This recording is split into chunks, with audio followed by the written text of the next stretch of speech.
Wa fi hadhihi al-halati yuhawilu an yu'allima ahada qarabatihi. Dalam hal ini pasti yang dia pilih, dia akan mengusahakan untuk mengajari kerabat-kerabat terdekatnya untuk diajari ilmu sihir. Fa in lam yajid, kalau dia tidak menemukan, fa yaqumu bi ta'limi ghairihi min ghairi qarabatihi ka ahadil jiran. Dia akan mencari orang lain selain dari kerabat atau anak keturunannya atau sanak familinya. Semisal tetangganya sendiri, semisal murid silatnya sendiri, semisal murid apa contohnya? Murid kursusnya sendiri dan lain sebagainya. Dan orang-orang semacam ini ketika mengajarkan sihir itu tidak kelihatan, Bapak Ibu sekalian. Gak seperti yang kita bayangkan, dia membuka kelas atau sekolah Hogwarts seperti punya Harry Potter itu di Inggris. Tidak seperti itu. Dia lembut, seakan-akan mengajarkan agama, seakan-akan menanamkan nilai-nilai kebaikan. Kadang mengutip ayat Quran, kadang mengutip hadis kalau dia hafal ya. Kadang juga dengan perkataan-perkataan yang bijak sampai orang itu benar-benar paham, oh ini karomah. Ini karomah dari Allah. Akhirnya apa? Orang itu tidak tahu itu sihir, dikasihlah ilmu sihirnya, ditransfer. Karomah kok ditransfer? Sejak kapan karomah bisa ditransfer? ATM transfer tidak masalah. Jadi karomah transfer, dipelajari. Tidak ada itu. Di seluruh kitab akidah, kitab tentang tauhid, mau itu kitab tauhidnya Salafi, mau itu kitab tauhidnya Asy'ari, Maturidi, semua sama sepakat karomah tidak bisa diturunkan. Karomah tidak bisa ditransfer, ditular-tularkan tidak bisa. Kalau dipelajari, ditransfer, ya, kemudian disalurkan, diturunkan, maka itu namanya bukan karomah tapi sihir. Tak percaya bisa lihat juga dalam kitab Bughyatul Mustarsyidin. Di situ juga ada menjelaskan bahwa yang namanya karomah tidak bisa yang namanya ditransfer. Seperti itu. Dicari ini mana yang kiranya dia itu menaruh hati kepadanya, dia simpati dengan apa yang diucapkan, akan ditransfer. Itulah. Kamu murid terbaikku, saya wariskan ilmu pamungkas. Kapak naga gini 212 keluar dari dada. Misal seperti itu. Soalnya kalau para tukang sihir ini tidak menemukan kader selanjutnya, apa yang dilakukan? Iblis akan menuntut balas dan tukang sihirnya akan dihabisi saat itu juga. Habis ini nggak langsung dibunuh. Iblis nyiksanya nggak seperti manusia, pinter dia, digerogoti sedikit demi sedikit, disiksa secara perlahan sampai orang itu benar-benar layah ya walayamut, nggak hidup nggak mati juga. Maka maaf, kadang orang yang mau meninggalnya itu susah sekali, bahkan kelempangan. Itu ada kalanya mereka lagi disiksa. Ya jelas dari Allah Subhanahu Wa Taala sebagai wujud istidraj, tapi bisa jadi juga orang tersebut tidak menemukan kader selanjutnya atau melanggar beberapa poin-poin syarat perjanjiannya dulu. Ada yang dibuat kayak begitu. Nauzubillah min dzalik. Makanya tidak usah minta tolong sama jin. Buat anak-anak muda punya indang, punya khodam, ngikuti ebek, gak ada gagah-gagahannya sama sekali. Gak bakal membuat kamu seperti Superman. Gak bakal membuat kamu seperti Kamen Rider Black RX atau Kabuto atau apa yang paling baru ini sekarang, Zio. Gak mungkin seperti itu. Gak bakal membuat kamu gagah seperti Naruto atau Hokage. Gak mungkin. Itu malah lucu itu. Ya, kita fitrahnya ini, kita kuat dengan fitrah kita. Kita kuat tanpa adanya jin. Pemuda kuat dengan ilmu, dengan amal, keikhlasan, ketakwaan. Bukan dengan jin seperti itu. Demi Allah saya katakan. Dan orang-orang yang kena jin itu kalau ngomong tinggi luar biasa, seakan-akan dia penguasa jagat raya ini. Ada yang mengatakan masjid sekali pukul bisa hancur. Biasa itu. Karena yang ngomong dipantik sama jin yang ada di dalamnya sehingga seperti api meluap-luap. Dan itu kita melawannya tidak usah pakai emosi, tenang saja, sabar. Kalau kita pakai emosi ya bisa kalah kita. Tapi kalau sabar, ya insya Allah dia tidak akan berkutik. Tapi bukan hanya dengan sabar, pasrah, dipukulin, tidak belajar silat. Untuk ngadepin orang-orang preman-preman yang pakai semacam itu ada. Kalau dibutuhkan. Al-khiyarut tsani, pilihan kedua, an yaquma bi ta'limi sihri litifli aw tiflah bi tariqin ghairi mubashir. Melakukan pengajaran sihir kepada anak-anak kecil, mau anak laki-laki atau anak perempuan, dengan cara tidak langsung. Wadhalika bi an yatakhayyara ahadal atfali min abna'i rawadi. Caranya adalah dengan memilih anak-anak yang ada di garis keturunannya. Pilih dulu siapa yang kiranya pantas untuk ditransfer ilmu, itu yang akan diambil. Sini nak. Tapi tidak diajarin secara langsung, anak kecil tidak mudeng. Pelan-pelan dulu, dikasih minum dulu, tiupkan, bacakan mantra, minumkan. Ada yang pernah digituin sama mbahnya? Atau ketika sungkem waktu lebaran, kebanyakan melalui sungkem ini saya lihat. Kalau di Jawa ya, tidak tahu di tempat lain. Waktu sungkem ada yang biasanya kecup sininya ya, ada yang kecup ubun-ubunnya atau apa nih? Keningnya, jidatnya, batuknya cium sama mbak. Ini sebenarnya lagi transfer. Ini anak yang aku kader saja. Kadang ditiup, kadang dikecup. Emang jin tahu itu yang dikader tahu. Dengan tiupan manusia, jin bisa mencium. Oh ini anak yang mau dijadikan majikan setelah orang ini. Maka anak cucunya biasanya dikasih bibit dia. Silahkan ikuti anak ini, jaga dia. Istilah jaga, padahal nyiksa juga nantinya. Jaga anak ini. Akhirnya dari kecil sudah punya kemampuan di luar batas manusia pada umumnya. Bisa meramal, bisa baca orang. Oh kamu tipenya apa? Cengeng, suka nangis, bla bla bla bla bla bla. Ketahuan sebenarnya. Tanpa belajar ilmu psikologi. Lihat awan, mau hujan, dia pindah awannya. Nggak jadi hujan. Ada yang begitu, serius. Ada yang begitu. Ada orang sakit, tangannya refleks nyentuh, mijitin, habis itu sembuh.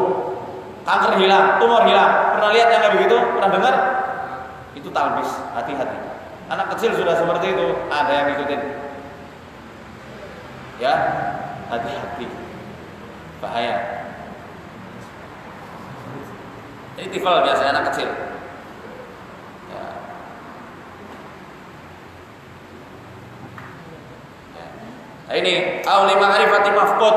Dia itu akan dari kecil dikasih ditransfer ilmu untuk mencari barang hilang contohnya.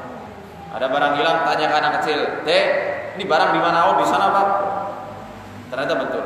"Dek, nomor togel yang bakal keluar berapa?" "Oh, sekian-sekian." Ternyata betul. Dari situ, oh, manusia akhirnya menjadikan anak tersebut sebagai tumpuan, anak yang punya kelebihan. Iblis senang di situ. Nanti ketika anaknya sudah terbuai dengan pujian serta popularitasnya, iblis akan datang. Berupa seperti malaikat, berupa seakan-akan dia itu orang saleh dari para pendahulunya, lalu mengajarkan ini dan itu tanpa belajar sama sekali. Disinilah awal mula talbis iblis untuk menggelincirkan anak tersebut yang sudah menginjak usia baliknya. Saya tanya, khodam dari malaikat ada atau tidak? Bapak-bapak, ibu-ibu, khodam malaikat ada apa enggak? Sing benar. Ada apa enggak? Khodam malaikat? Ada yang bilang ada yang bilang enggak ada ya. Yang bilang ada ya banyak. Dalilnya mereka surat Al-Anfal ayat 9 10 tuh. Kemudian surat Ali Imran di juz 4. Kemudian surat Fusilat ayat 30. Nanti cari sendiri saja.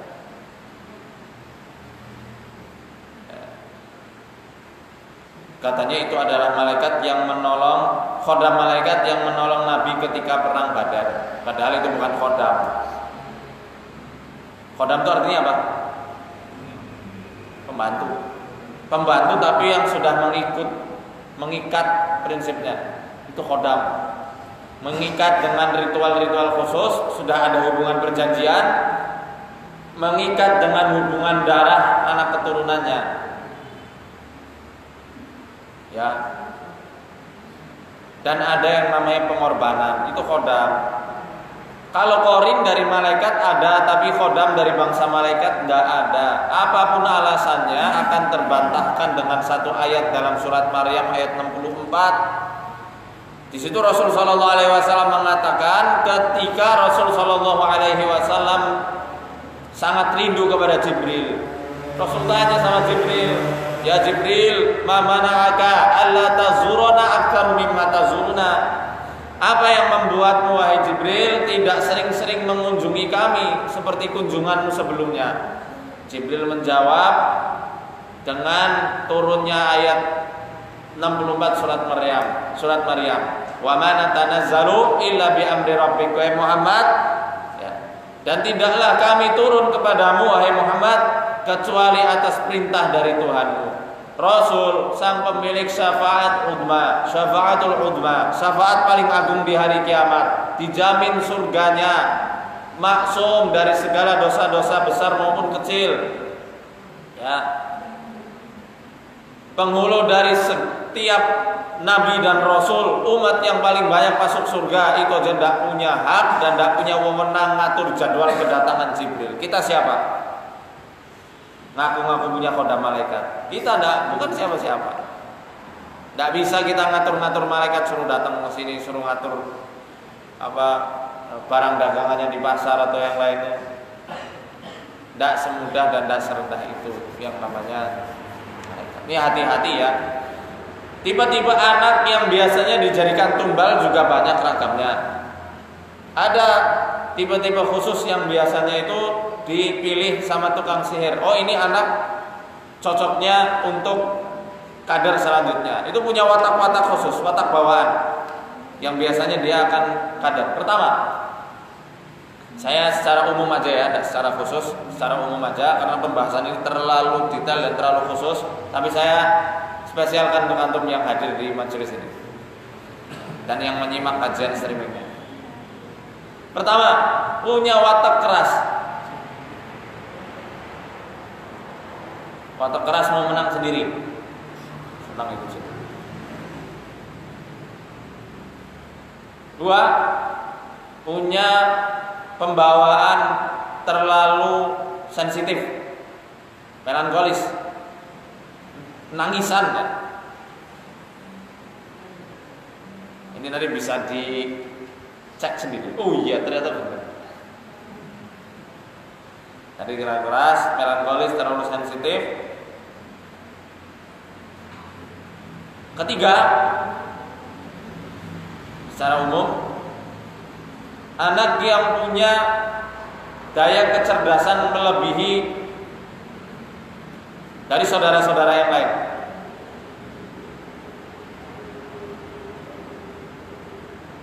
Tapi ingat, ada juga yang memilih selain terlalu cerdas, ada yang terlalu lemot.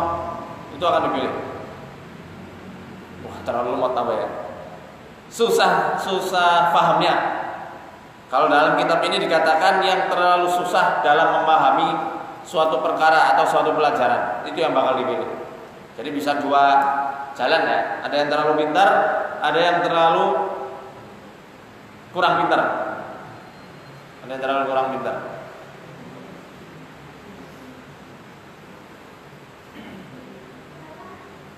Punya daya kepekaan yang tinggi, khususnya ke masalah sosial, itu malah bakal dipilih.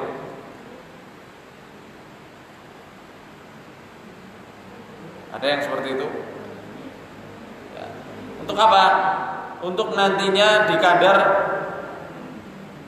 di sihir-sihir pengobatan. Jadi dia untuk mengobatin orang. Operasi goib, mengeluarkan paku dari perut, itu semua bagian-bagian dari ilmu sihir dan tipuan-tipuan iblis kepada manusia. An yakuna mudallalan muraffahan. Anaknya paling manja atau paling dekat sama eyangnya, sama orang tuanya. Makanya saya ketika ngadepi kasus-kasus seperti itu, saya cari mana anak yang paling dekat sama orang tuanya. Oh ini, kita ambil, kita obati. Atau kita obati orang tuanya dengan meletakkan tangan anaknya kepada bagian yang sakit. Itu mempercepat pengaruhnya, mempercepat penyembuhannya insya Allah. Oke?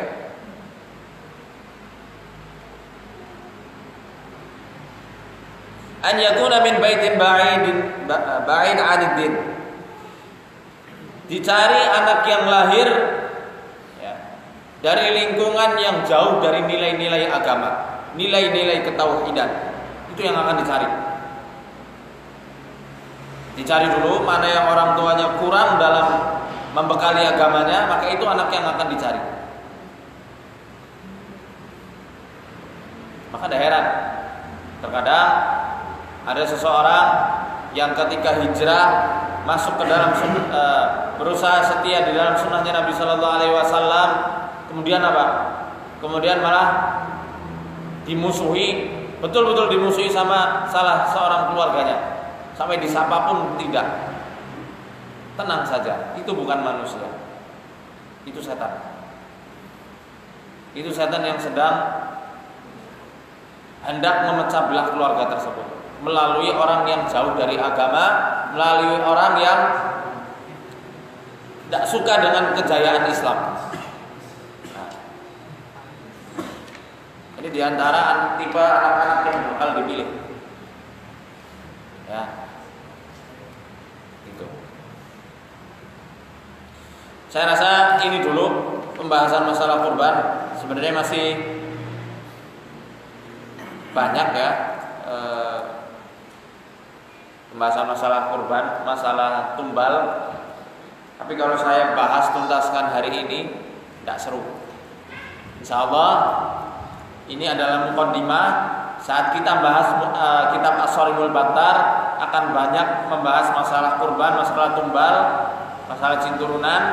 Nanti akan kita lanjutkan pembahasannya dari kitab As-Sarimul Battar sambil saya ambil rujukan dari kitab ini, insya Allah. Dan kita juga akan bahas tata cara pelepasan diri dari orang yang sudah terlanjur dijadikan tumbal, terlanjur dijadikan kader-kader sihir setelah ayahnya atau kakeknya. Wallahu ta'ala a'la wa a'lam. Ada yang mau bertanya? 3 penanya laki-laki dan 3 penanya perempuan sampai jam 6 nanti kita nonton bareng Ruqyah Trans 7. Silakan Mas. Nah, nama siapa? Dari mana? Terus bertanya.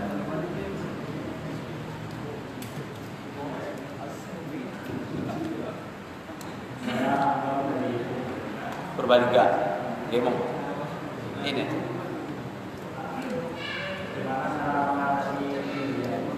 Ya. Saya save dulu ya. Yang lainnya 2 penanya laki-laki. Ya Bapak. Ini Mas Rahmat. Oh nggak bunyi. Sini Pak, maju saja.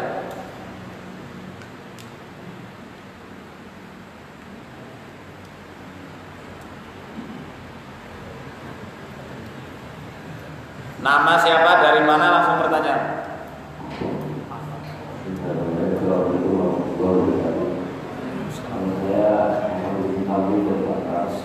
Dari mana? Tangerang.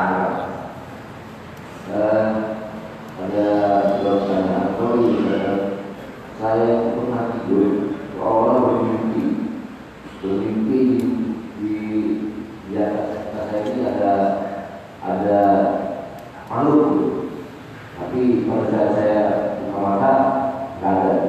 Yang kedua, saya pernah seolah berantem bersama makhluk tersebut. Dia dalam mimpi saja seolah menggoda saya orang.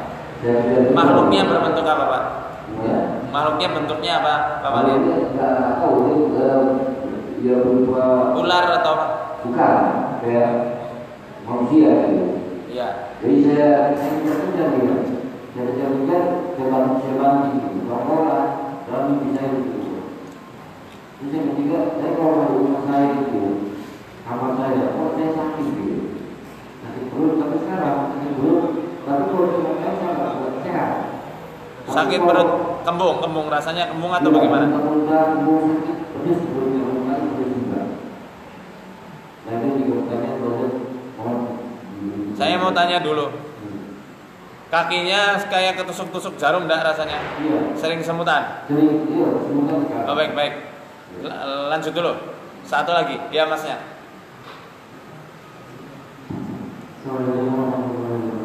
Waalaikumsalam.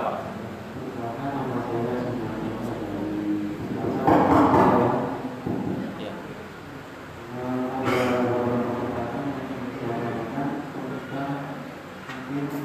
Cenderungan seperti biasa. Kebetulan saya punya keponakan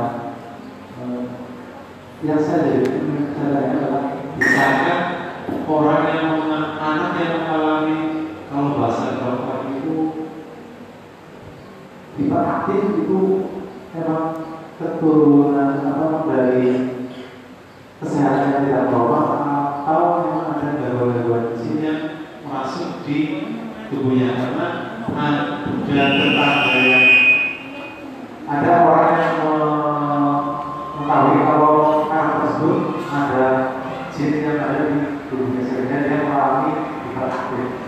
Kebetulan anak saya bawa sini ingin mengirimnya juga nanti siang ya. Kalau Ayo. Ya sudah, kita tangani saja. demikian dari saya. Waalaikumsalam. Pertanyaan pertama dari Mas Purbalingga. Siapa namanya? Agus. Mas Anton ya. Mas Anton dari Purbalingga. Orang dulu Pak. Cara mengatasi ketindihan. Nah, ketindihan ini tidak semuanya karena jin, Mas. Ada faktor medis juga, karena kecapean, karena peredaran darah itu kurang lancar, otak kurang oksigen, dan lain-lain. Tapi kalau memang karena jin, solusinya seperti yang disunahkan Nabi Shallallahu Alaihi Wasallam, wudu sebelum tidur. Wudunya nggak asal sembarang wudu, efek-efek gitu, enggak.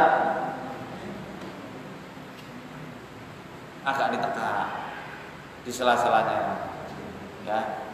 Kenapa kok harus seperti itu? Yang namanya sampah-sampah energi jin, sihir, Bapak Ibu sekalian. Kalau memang betul karena sihir ya, itu sukanya mengendap di area jari jemari kita, di ujung-ujung tubuh kita.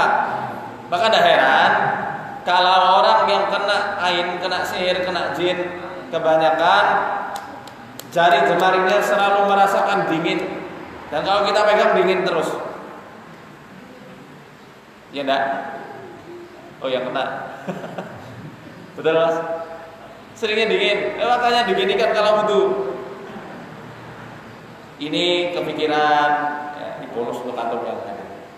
Pikiran, ini ke pernafasan, ini ke pencernaan, ini ke organ reproduksi. Jalur-jalur mereka dari situ. Makanya kalau orang marah, suruh Rasul Shallallahu Alaihi Wasallam wudu, bukan sembarang wudu, sambil pijit-pijit, ini seperti sunnahnya Nabi lah. Ya, habis itu apa? Baca doa sebelum tidur, zikir dari Nabi Shallallahu Alaihi Wasallam, ayat kursi, amanah Rasul boleh dibaca, Qul huwallahu ahad 3 kali, Falak 3 kali, Anas 3 kali. Angger ngantuk pisan, ayat kursi tok ora apa-apa, sing penting maca. Ya. Dan pindah posisi tidur, pindah kasurnya, yang tadinya mungkin di kulon jadi di wetan, misal seperti itu. Terus kalau ada foto-foto di kamar ya diturunkan. Itu saja yang dari Nabi Shallallahu Alaihi Wasallam. Pertanyaan kedua dari Bapak, siapa namanya Pak? Pak Tamrin dari Tangerang. Oh, yang waktu itu ke Banyumas ya? Masya Allah. Dari Tangerang nih jauh-jauh. Tangerang ke Sokaraja Banyumas. Kemen. Ini wong Cilacap ngeluh kapan Pak ke Cilacap padahal setiap ahadnya ada di sini. Masya Allah. Apa maning wong Sokaraja, Pak kapan ke Sokaraja ini? Tinggal ke Sokaraja Kulon, samping pom bensin. Nah ini ada Masjid Salahuddin. Apa yang tadi disampaikan Bapak itu termasuk gangguan sihir Pak? Gangguan sihir. Nah, sihir jenis apa? Saya tidak fokus ke situ. Nanti malah bingung Bapaknya. Ya, ini untuk pembahasan kalangan peruqyah saja. Intinya, insya Allah nanti akan kita obati, kakinya direndam pakai air es. Dan ada ramuan khusus untuk meruqyah kaki Bapak. Dan dibacakan ayat-ayat pembatal sihir khusus masalah itu. Sebenarnya masalahnya bukan di perut, tapi di kaki dan tulang punggung. Insya Allah nanti siang saya akan ikut hadir di sini dan akan kita tangani bersama-sama tim Arsyad Al-Fatah. Barakallahu. Selanjutnya dari Mas Cilacap ya? Cilacap. Troya. Pokoknya Cilacap. Anak hiperaktif apakah bisa karena jin? Bisa Mas. Tapi yang diruqyah jangan anaknya. Yang diruqyah ibu atau bapaknya. Karena biasanya gangguannya bukan pada anaknya tapi pada ayahnya atau ibunya. Dan maaf, jangan kasih susu formula. Susu formula ini saya langsung dapat dari Tuan Haji Ismail ya, pendirinya HPAI atau HPA. Beliau mengatakan efek samping dari dikasih rutin susu formula, anak itu akan jadi beraktif, reaktif sekali anaknya, dan kadang tumbuh menjadi anak yang minder, kurang percaya diri. Malah lebih bagus anak kecil kasih susu kambing, ya itu lebih bagus. Anak umur berapa? Oh, udah mulai ruqyahnya ya? 10 tahun. Ya oke, nanti ditangani langsung. Cukup sepertinya ya. Pertanyaannya sudah jam 6. Kita medangan barang. Mohon maaf ibu-ibu belum dikasih kesempatan untuk bertanya. Insya Allah nanti jam 9 kita akan adakan ruqyah intensif. Tapi peserta sudah kita batasi dan sudah kita daftar. Tidak kita terima lagi kecuali yang sudah mendaftar kepada nomor admin. Barakallahu fikum.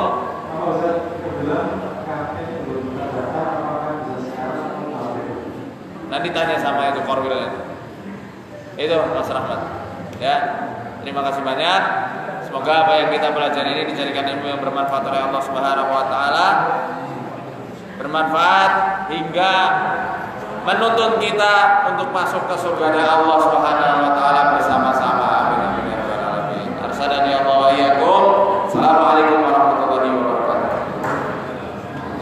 Silakan medangan, kopinya sudah kita sediakan, mendoanya sudah disediakan. Yang mau sholat suruk